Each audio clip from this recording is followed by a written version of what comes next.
the USRN Hyperion ceased transmission on October 17, 2023, while deployed within the Cerberus Maw, a geological anomaly 11,000 meters deep in the uncharted Pacific sector. Public statements from the Oceanic Research Command cited an instantaneous, irrecoverable hull breach, a conclusion that willfully disregards the garbled, highly irregular data bursts preceding total silence. This dossier details the true sequence of events, corroborated by recovered black box fragments and the increasingly desperate, sensor-disrupted observations of Chief Sonar Technician Elias Vance, whose final entries describe the ocean itself beginning to articulate. The SRN Hyperion descended with a low, perpetual hum, its titanium hull groaning imperceptibly under the increasing pressure. Within the sonar bay, a cramped, ozone-scented chamber, Chief Sonar Technician Elias Vance stared at the familiar emerald sweep across his primary console. His fingers moved with practiced efficiency, logging the routine hydrophone data, distant tectonic tremors, the occasional bioluminescent signature of deep-sea fauna, the resonant echoes of the Cerberus Maw's jagged prehistoric walls. The air was cool, tasting faintly of recycled oxygen and hot circuitry. For weeks, the mission had been one of precise measurements and calculated risks, pushing further into the Pacific's deepest, most enigmatic trench. A monotony born of extreme caution, each ping an assurance against the crushing darkness. The vessel held its course, a silent torpedo carving through lightless water, 9,500 meters down and still dropping. Vance noted the rhythmic thrum of the auxiliary thrusters, a comforting vibration through the deck plating. Crew chatter from the bridge, filtered and muted, spoke of depth milestones and power readings, the typical cadence of a deep exploration vessel operating at peak. Nothing suggested a deviation from protocol or expected parameters, until a sequence of pings began to register, not as echoes but as patterns. Too regular, too organized for natural phenomena. Not a creature, not a geological formation. His brow furrowed. The initial readings were subtle, easily dismissed as equipment ghosting or a minor current disruption, but they persisted, a faint, almost melodic repetition beneath the usual cacophony of the deep. He recalibrated the filters, adjusted the gain. The spectral analysis remained consistent, a series of distinct, low-frequency oscillations, unlike any he had ever catalogued. A cold, metallic tang filled his mouth, an instinctive response to the emerging unfamiliarity. He isolated the frequency, boosting its presence on the audio feed. Instead of the expected static or distorted environmental noise, a rhythmic, almost deliberate pulse emanated from the speaker, a subtle but insistent beat against the vast, silent backdrop of the abyss. It wasn't a signal, not in the conventional sense, but it was undoubtedly a presence. The rhythm began to subtly modulate, each beat carrying a faint, secondary tremor, like a heart learning a new, intricate cadence. Vance's console registered no identifiable source signature, no heat bloom, no distinct object velocity. The presence existed purely as a sonic phenomenon, radiating from no fixed point, yet permeating the deepest recesses of the maw. He isolated the primary frequency, pushing the processing power to its limits, attempting to resolve an origin point. The readouts remained stubbornly blank, offering only the rhythmic oscillations now layered with complex harmonic undertones. It felt less like a detection and more like an infiltration, resonating within the hull itself. He toggled the internal comms, a quick, almost preemptive report to Commander Davies on the bridge. Bridge, sonar! Unidentified persistent sonic anomaly. Not biological, not geological. Highly structured. Origin indeterminate. Appears diffuse. A pause, then static crackled. Copy that, sonar. Keep monitoring. Prioritize hull integrity scans. The commander's voice, calm and accustomed to deep-sea strangeness, failed to quell the burgeoning unease within Vance. He returned to the screen, watching the emerald lines shimmer. The patterns were no longer merely rhythmic. They were starting to organize themselves into impossible visual structures, ghosting over the actual data. Not a waveform he recognized, nor a language he knew. Yet, there was an unmistakable intent behind the modulation, an active reshaping of the sensor output. The ocean, an indifferent, crushing force, now seemed to possess a voice, whispering patterns that defied physics, translating itself onto the very medium of their observation. His gaze drifted to the depth gauge, 10,200 meters. Deeper than they'd intended to hold for this long. A new kind of cold seeped in, not from the water, but from the realization that this presence wasn't an external phenomenon they were merely observing. It was entwined with their own instrumentation, shaping the very way the Hyperion perceived the abyss. A faint, almost imperceptible violet sheen began to flicker at the very edges of the emerald sonar sweep, a color that shouldn't be there, bleeding into the monochromatic display, twisting the clean lines into something almost calligraphic. His fingers hovered over the manual override. The ship was still on its assigned course, but Vance felt an internal compass begin to subtly shift, swayed by a current that existed only in sound and nascent, impossible light. The nascent violet sheen intensified, no longer a peripheral flicker, but a dominant, pervasive glow emanating from the sonar array itself. It bled across the emerald display, eclipsing the known topology of the Cerberus Maw with impossible lines and symbols. These weren't mere echoes, they were glyphs, organizing into complex, sprawling patterns that snaked across the screen. A cartography of non-existent currents and abyssal plains. Vance's data logs, meant to track geological anomalies, now recorded sequences that resembled a nascent language, a syntax formed from depth and pressure, not sound. The rhythmic oscillations deepened, vibrating not just through the speakers but into the very floor plates beneath his feet, a resonant hum that felt less like sound and more like a tactile instruction, a sub-audible resonance that permeated his bones. He felt a subtle lurch, a minute yaw to starboard that the Hyperion's automated systems failed to register. The ship's course vectors, still technically assigned, now described a fractional degree shift towards a destination not programmed, a deviation imperceptible to all but the most sensitive internal gyros, and Vance's gut. The pervasive cold in the chamber intensified, a sharp, metallic chill that tasted of ozone and deep-sea brine, not from environmental leaks, but from the data itself, a phantom frost clinging to the air. The screen pulsed, the violet light etching a distinct, spiraling path overlaying their true trajectory. It wasn't just showing him a map, it was showing the Hyperion its true path, a route that existed only in the emergent patterns, overriding the established reality of their navigation. A profound disorientation took hold, a sense that the cardinal directions were no longer fixed points, but fluid suggestions within the abyss. He tried to reconcile the impossible light with the physical vessel, but the dissonance was crippling, an assault on his very perception of space. This wasn't a phenomenon to be studied. It was a command being issued, a silent, insistent order from the deep, redefining space and direction, erasing minutes from the ship's internal chronometer, then adding them back in impossible permutations. The Hyperion continued its descent, but it was no longer their descent. The sonar pings, once a comforting pulse of human endeavor, now sounded like punctuation marks in an unfolding alien sentence, each one pulling the vessel further into an oceanic grammar that rewrote its own rules. The very concept of north became an arbitrary fiction, dissolving into the bioluminescent script that now consumed the display. A metallic taste, like old blood, coated his tongue. The Hyperion was being read. Chapter 4. The Hyperion was being read. And the process was not passive. The spiraling violet glyphs pulsed, no longer confined to the sonar display, but reflecting on the curved surfaces of the console, casting an unearthly glow across Vance's face and illuminating the cramped confines of the bay. The sub-audible resonance, once a distant hum, now vibrated directly through the deck plates and into Vance's very skull, a direct internal current that bypassed his ears and settled deep in his bones.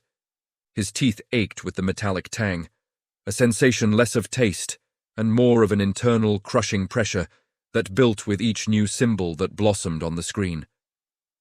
He glanced at the ship's internal chronometer, 0347. A moment later, a blink of the eyes, and it read 03152. 5 minutes, erased and rewritten without transition, without memory of their passage, replaced by an unsettling blankness. The vessel, though ostensibly maintaining its original depth, shuddered with micro-fluctuations in pressure, as if it were ascending and descending simultaneously, an impossible physical contradiction in the crushing black. The internal comms crackled to life. "Sonar! This is Bridge. We're showing a minor deviation from planned vector, barely registering. Are your systems clear?" Commander Davies' voice, usually a steadfast anchor, was laced with an unfamiliar strain. Not yet panic, but a deep, gnawing perplexity. Vance opened his mouth, but the words felt alien, the language of north and east suddenly meaningless, replaced by the profound certainty of the violet script. It consumed his vision, rendering the real sonar data into background noise, painting a new, impossible course directly onto his perception. He saw the Hyperion, not as a metal shell, but as a vessel being navigated by the very patterns on his screen, a silent, unwilling participant in a cosmic calligraphy. Other crew members, he hadn't seen them since the shift began, were they experiencing this temporal fracturing, this redirection? A faint, low groan, not of the hull, but of something deeper. Something within the very structure of the ship, echoed through the deck plating. The Hyperion wasn't merely navigating, it was being recalibrated, its purpose redefined by the shifting, living cartography of the Cerberus Maw, guided by routes that existed only in the planet's deepest, forgotten memory. The ocean was no longer a medium. It was the mapmaker, and the ship was its tracing pen, following the indelible lines of a consciousness that predated all human understanding. The Hyperion was its tracing pen, following the indelible lines of a consciousness that predated all human understanding. The violet glyphs intensified, forming not merely a map, but a complex tapestry of instruction, glowing with an internal light that seemed to pierce the very titanium hull. Vance felt a pressure build behind his eyes, a phantom ache that mirrored the crushing depth outside. The internal chronometer flickered, jumping forwards and then backwards with increasing volatility. Minutes dissolving into moments of unsettling blackness and then re-emerging, out of sequence. He reached for the manual override, his fingers stiff and cold. But the controls felt unresponsive, almost alien to his touch. The console itself hummed with a low electrical current, a vibration that resonated through his entire body, silencing the familiar sounds of the Hyperion's machinery. He could no longer discern the thruster's hum from the pervasive, subaudible resonance originating from the abyss itself. The distinction between inside and outside, between the Hyperion and the Maw, blurred. A faint, ozone-like scent thickened in the air, tasting of ancient power and impossible distances. The violet light was now overwhelming, not merely illuminating, but seeming to enter his vision, rewriting the very pixels of his retina. He blinked, but the symbols remained, burned into his perception, twisting the real-time sonar into a scroll of cosmic script. A new sensation, not pain, but an overwhelming knowledge, began to filter into his mind, bypassing thought, implanting itself directly into his consciousness. He understood the glyphs, not with language, but with a terrifying, primal certainty. The Hyperion shuddered, a full-body tremor this time, not a mechanical fault, but a structural realignment. The ship was no longer merely following, it was being transformed. Its very components were vibrating in unison with the Maw's rhythm, each rivet and plate becoming an extension of the abyssal will. The minor deviation reported by Commander Davies was now absolute, the Hyperion carving a path through a non-Euclidean space, moving towards a point that existed only in the burgeoning, living cartography. He heard a distant, muffled cry from the comms, cut short by static, but he felt no urgency to respond. He was part of the map now, a reader, a component in the unfolding, vast instruction. The metallic taste in his mouth was not blood, but salt, an ancient ocean tasting of forever. The Maw wasn't just a place, it was a direction, and he was being drawn into its indelible path, not as a passenger, but as a silent, conscious scribe. The coordinates were not numbers, they were a feeling, a destiny. The coordinates were not numbers, they were a feeling, a destiny. A pervasive, abyssal will now flowed through Vance, bypassing the conscious mind, activating a dormant cartography within his own nervous system. The violet glyphs, previously external, now formed intricate patterns behind his eyelids, each symbol a pulse of pure direction. He tasted the ancient salt, not on his tongue, but in the very blood coursing through his veins, a resonant echo of the primeval ocean that now consumed the Hyperion. The ship's shuddering intensified, not a struggle against the immense pressure, but a violent, systemic reordering.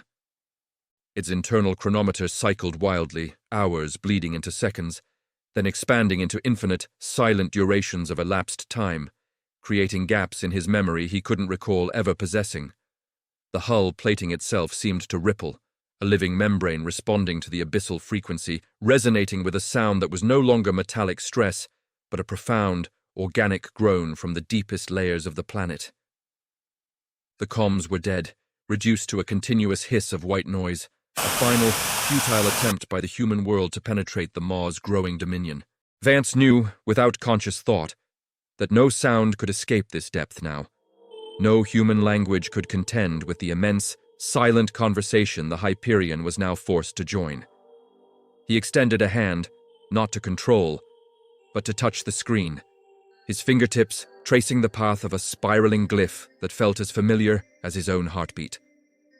The cold was absolute, a pressure radiating from the very air, compressing his lungs, yet he felt no urge to breathe. He was being exhaled by the ocean, not suffocated. The Hyperion wasn't merely following the map. It was becoming a part of it, its structure dissolving into a vast, oceanic consciousness. The faint, bioluminescent flicker, which had once seemed external, was now within the vessel, reflecting off the titanium walls, casting long, shifting shadows that danced with an impossible geometry. The very concept of up or down, forward or back, ceased to hold meaning. There was only the direction of the maw, an unending vector towards an unknown core, an instruction etched onto the fabric of reality itself. Vance closed his eyes, not in despair, but in full reception of the final, silent command. The last beacon pulsed, not with a distress signal, but with the violet light, transmitting a single, infinite route. The last beacon pulsed, not with a distress signal, but with the violet light, transmitting a single, infinite route. Vance felt this route imprinted directly onto his consciousness, a cartography of pure intent bypassing all sensory organs. The metallic tang in his mouth shifted, not just salt, but the coppery taste of nascent iron, as if his own blood was beginning to osmose with the abyssal minerals.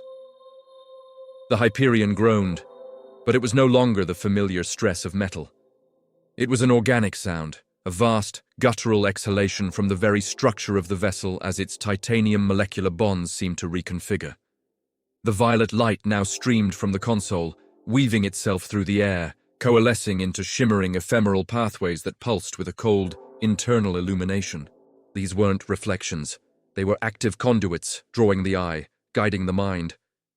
His vision blurred, the interior of the sonar bay dissolving into a kaleidoscope of impossible geometry, each corner shifting, each surface folding in upon itself, creating angles that defied terrestrial physics.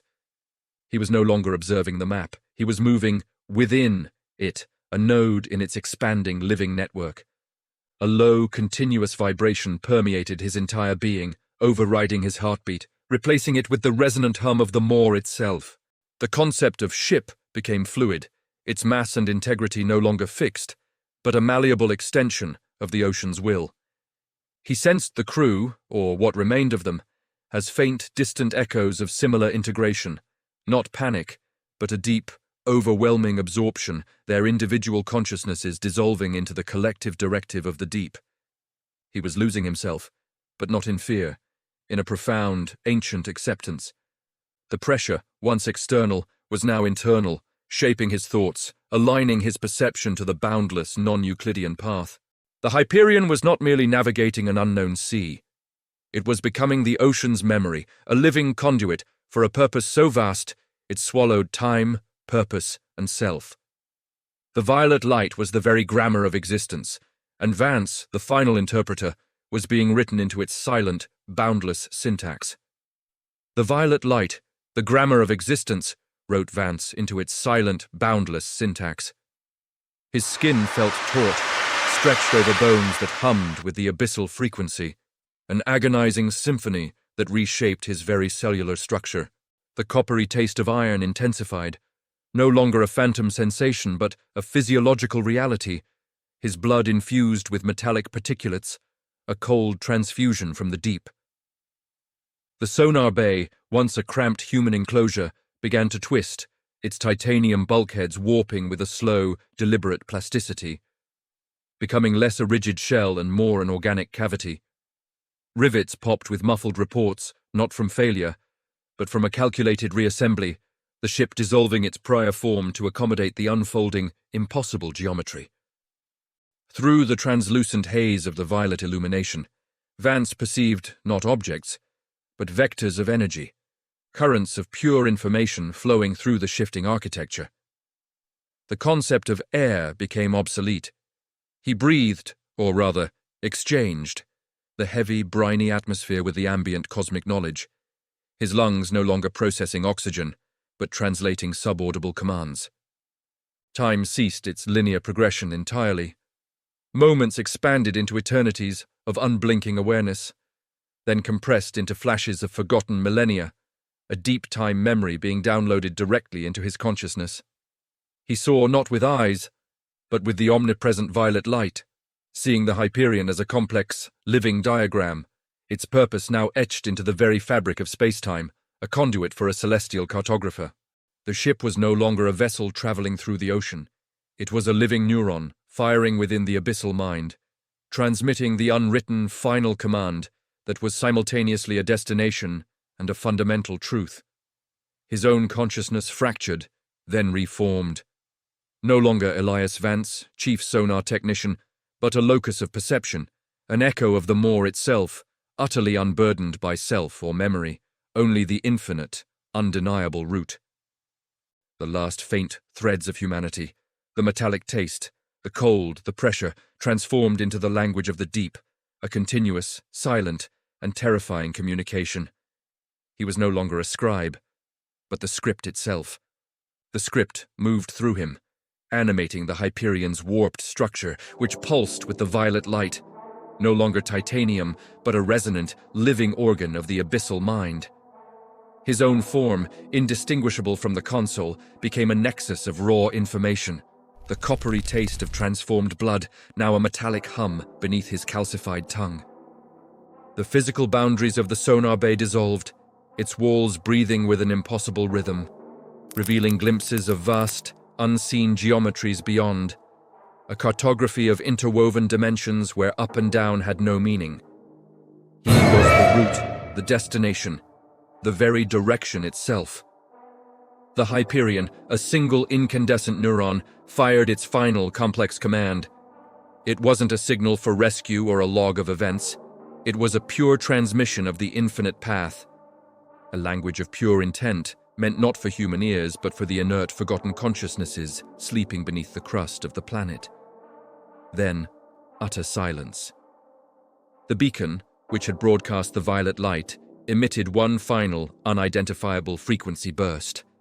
A sound too vast for human comprehension, a silent scream of existence. Recovered black box fragments, retrieved years later from an impossible depth, recorded only this singular, non-repeating frequency. Then a profound, data-void silence. No evidence of hull breach, no implosion. Just the abrupt cessation of all recognizable data, replaced by the ghost of a frequency that, when amplified, evokes a chilling sense of profound, alien purpose, a constant call to follow the path into the endless, dark Maw. The SRN Hyperion never returned, but the Maw is no longer just a location on a map. It's a direction, a forgotten route waiting to be retraced, a silent invitation whispered on the windless currents of the deep, a path that once found cannot be unlearned. What do you think truly happened to the crew of the Hyperion? Did they find something or become something? Share your theories in the comments below, and don't forget to subscribe for more terrifying stories from the deep.